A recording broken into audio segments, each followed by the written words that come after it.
ಗಂಡ ಹೆಂಡತಿ ಜಗಳ ಉಂಡು ಮಲಗೋ ತನಕ ಅನ್ನೋ ಮಾತಿದೆ. ಆದರೆ ಗಂಡ ಹೆಂಡತಿಯ ನಡುವೆ ಶುರುವಾದಂತಹ ಜಗಳ ಹತ್ಯೆ ಮಾಡುವ ಹಂತವನ್ನು ತಲುಪಿಬಿಟ್ಟಿದೆ. ಹೌದು, ಪತ್ನಿಯನ್ನ ಭರ್ಬರವಾಗಿ ಹತ್ಯೆಗೈದಿದ್ದಾನೆ ಪಾಪಿ ಪತಿ. ಪತ್ನಿ ಹತ್ಯೆ ಮಾಡಿ ಮನೆಯಲ್ಲಿಯೇ ಹೂತು ಹಾಕಿದ್ದ ಗಂಡ. 24 ದಿನಗಳ ಬಳಿಕ ಈ ಹತ್ಯೆಯ ಘಟನೆ ಬೆಳಕಿಗೆ ಬಂದಿದೆ. ಸರೋಜಿನಿ ರತ್ನಾಕರ್ 45 ವರ್ಷ, ಹತ್ಯೆಗಾದ ಪತಿ ಪ್ರಭು ರತ್ನಾಕರ್ ವಿಜಯಪುರ ಜಿಲ್ಲೆಯ ದೇವರಹಿಪ್ಪರಗಿ ಪಟ್ಟಣದಲ್ಲಿ ಘಟನೆ ನಡೆದಿದೆ. ಸಾಲದ ವಿಚಾರಕ್ಕೆ ಗಂಡ ಹೆಂಡತಿ ನಡುವೆ ಆಗಾಗ ಜಗಳ ಆಗ್ತಾ ಇತ್ತಂತೆ.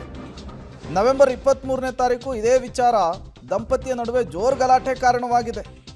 ಪತ್ನಿ ತಲೆಗೆ ಕಬ್ಬಿಣದ ರಾಡ್ನಿಂದ ಹೊಡೆದು ಹತ್ಯೆಗೈದು ಬಿಟ್ಟಿದ್ದಾನೆ ಗಂಡ. ಸರೋಜಿನಿ ತಾಯಿ ದೂರು ಕೊಟ್ಟರು.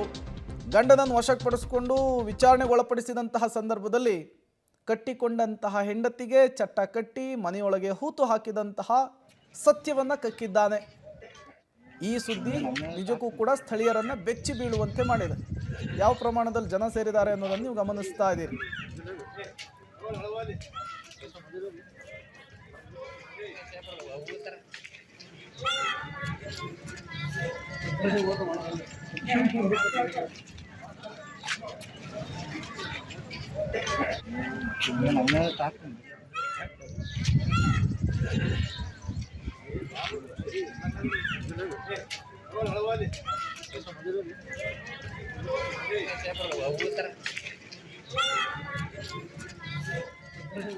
ನಲವತ್ತೈದು ವರ್ಷದ ಸರೋಜಿನಿ ಎನ್ನುವರನ್ನ ಪ್ರಭು ಹತ್ಯೆಗೈದಿರುವಂಥದ್ದು.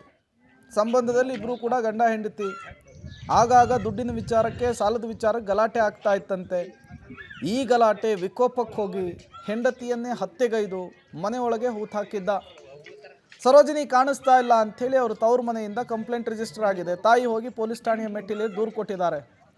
ಪೊಲೀಸರು ಈತನ ಮೇಲೆ ಡೌಟ್ ಬಂದು ತಮ್ಮ ಸ್ಟೈಲಲ್ಲಿ ಬಾಯಿ ಬಿಡಿಸಿದಂತಹ ಸಂದರ್ಭದಲ್ಲಿ ಹತ್ಯೆಗೈದಿದ್ದು, ಸಾಲದ ವಿಚಾರ ಗಲಾಟೆ ಆಗಿದ್ದು, ಮನೆಯೊಳಗೆ ಹೂತು ಹಾಕಿದ್ದು ಎಲ್ಲವನ್ನು ಕೂಡ ಬಾಯಿ ಬಿಟ್ಬಿಟ್ಟಿದ್ದಾನೆ.